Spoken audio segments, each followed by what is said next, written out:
3 മാസം കൊണ്ട് അടിപൊളിയാക്കി. ഇനി എന്തായാലും ഇതിന്റെ ഉദ്ഘാടനം കഴിയുമ്പോഴത്തേക്കും കൊട്ടാരക്കര സ്റ്റാൻഡേ മാറും, പൊളിയാവും. ഇതുപോലൊരു മന്ത്രി എക്കാലത്തും കാണണം, അതേ ഉള്ളൂ പറയാൻ. മന്ത്രിയോട് ഞങ്ങൾക്ക് വളരെ നന്ദിയുണ്ട്. കൊട്ടാരക്കര മാറുക, മന്ത്രി ഇടപെട്ടപ്പോൾ സ്റ്റാൻഡായി. 3 വർഷം കൊണ്ട് ഞങ്ങൾ ഇടന്ന് അനുഭവിക്കുന്നതാണ്. അതിനൊരു പരിഹാരം ഈ 3 മാസമായിട്ട് മന്ത്രി ഇടപെട്ട് അതിനൊരു പരിഹാരമായി. നല്ലൊരു ബസ് സ്റ്റോപ്പ് ഇതുവരെ ഉണ്ടായിട്ടില്ല. ഇത്രയും നാളും പ്രൈവറ്റ് ബസ് സ്റ്റാൻഡിന്റെ അവസ്ഥ ഭയങ്കര മോശമായിരുന്നു. എന്തായാലും നമ്മുടെ ബാലഗോപാൽ സാർ ഇടപെട്ട് ഇപ്പൊ എന്തായാലും നല്ല രീതിയിൽ സൗകര്യം ഉണ്ടാക്കിയിട്ടുണ്ട്. ഭയങ്കര സന്തോഷമുണ്ട്. ഇത് പൊളിഞ്ഞു കിടന്നപ്പോഴാണ് പകുതി കച്ചവടം കുറഞ്ഞ. എന്താണെന്നോ ആരും നിൽക്കുന്നില്ല, ഈവനും കൊണ്ട് പോവുക, വെയിൽ കൊണ്ട് നിൽക്കാൻ നോക്കുന്നില്ല. ഇപ്പോൾ ഏറ്റവും കൂടുതൽ ഞങ്ങൾക്ക് കച്ചവടക്കാർക്കായി സന്തോഷം, ഭയങ്കര സന്തോഷം. സന്തോഷം പറഞ്ഞറിയിക്കാൻ പറ്റില്ല. പ്രൈവറ്റ് ബസ് സ്റ്റാൻഡ് അടിപൊളിയാക്കിയത് ഞങ്ങൾക്ക് വളരെ സന്തോഷമാണുള്ളത്. മൊത്തം ഇടിഞ്ഞു പൊളിഞ്ഞ് വല്ലാത്തൊരവസ്ഥയിലായിരുന്നു പ്രൈവറ്റ് ബസ് സ്റ്റാൻഡ് കടന്നത്.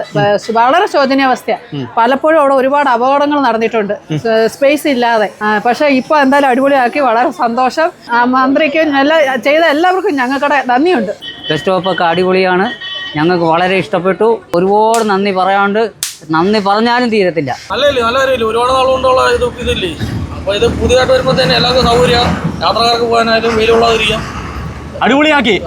കൊട്ടാരക്കര മാറുകയാണ്. സ്വപ്ന പദ്ധതിയാണ്. പിന്നെ ആസ്തി വികസന ഫണ്ടിൽ നിന്നും 1 കോടി രൂപ അനുവദിച്ചുകൊണ്ട് ഇന്ത്യയിലെ തന്നെ ഏറ്റവും പ്രശസ്തമായ നിർമ്മാണ കമ്പനിയായിട്ടുള്ള ഊരാളുങ്കൽ സർവീസ് സൊസൈറ്റിയാണ്, ലേബർ സൊസൈറ്റിയാണ് ഇതിൻ്റെ നിർമ്മാണം ഏറ്റെടുത്തിരിക്കുന്നത്. ഇത് പൂർത്തിയാകുമ്പോൾ എനിക്ക് തോന്നുന്നത് കൊട്ടാരക്കരയിൽ എങ്ങും, ഈ കൊല്ലം ജില്ലയിൽ എങ്ങും ഇതുപോലൊരു ബസ് സ്റ്റാൻഡ് കാണത്തില്ല. കൊട്ടാരക്കരയുടെ സുവർണ്ണകാലമാണ്. ഈ കഴിഞ്ഞ 5 വർഷക്കാലം ഈ ബാലഗോപാൽ കൊട്ടാരക്കരയുടെ MLA ആയിരുന്ന കാലം കൊട്ടാരക്കരയുടെ സുവർണ്ണകാലമാണെന്ന് പറഞ്ഞാൽ യാതൊരു തർക്കമില്ല.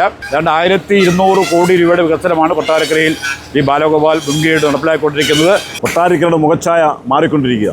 KN ബാലഗോപാൽ കഴിഞ്ഞ 5 വർഷക്കാലമായി കൊട്ടാരക്കരയിലെ വിവിധ വികസന പ്രവർത്തനങ്ങൾ നടത്തുന്നതിൻ്റെ ഭാഗമായിട്ടാണ് ഈ പ്രൈവറ്റ് ബസ് സ്റ്റാൻഡിൻ്റെ പണിയും അദ്ദേഹം ഏറ്റെടുത്ത് നടത്തുന്നത്. കൊട്ടാരക്കര ചരിത്രത്തിൽ ഇടം പിടിച്ചുകൊണ്ടിരിക്കുന്നു.